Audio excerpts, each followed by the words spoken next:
Kai Soto nagdesisyong hindi maglalaro sa Gilas sa fourth window.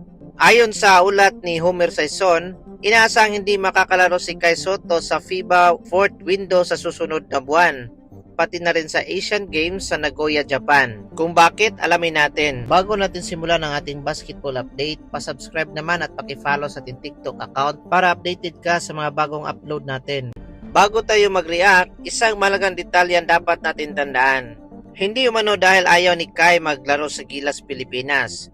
Ayon sa mga source, gusto niyang maglaro, pero kasabay ito ng kanyang schedule patungong Amerika upang asikasuhin ang kanyang eligibility waiver at iba pa requirements para makapaglaro sa NCAA Division 1. Habang wala pang opisyal na pahayag mula sa SPP o sa kampo ni Kai, pag-usapan natin ang posibleng epekto nito sa Gilas.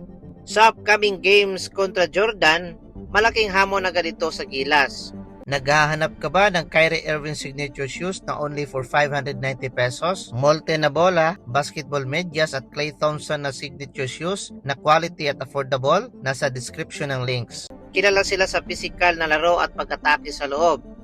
Kapag wala si Kai, mas lalaki ang responsibilidad nila Junmar Fajardo at AJ Edu na protektahan ang inside the paint.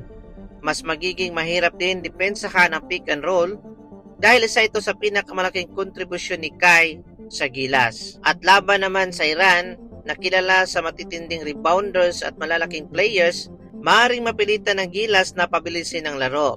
Pero kapag napabagal ng Iran ang tempo, posibleng mahirapan ng Gilas sa rebounds at second chance points. Ngunit kung atin titingnan ang positive side sa pagpuntang Amerika ni Soto, maaari ito ang pinakamahalagang hakbang sa kanyang karir. At ang paglalaro niya sa NCAA Division 1 ay nagbibigay sa kanya ng pagkakataong may pakita ang kanyang talento laban sa ilang pinakamahusay na college players sa Amerika. Sa harap mismo yan ng mga NBA scouts. Isa rin itong malaking pagkakataon upang patunayan na tuluyan na siyang nakarecover sa kanyang ACL injury at handa nang sumabak sa mas mataas na antas ng kompetisyon kung mabigyan man ng pagkakataon sa NBA. Sa ngayon, malaking kawalan ito para sa Gilas.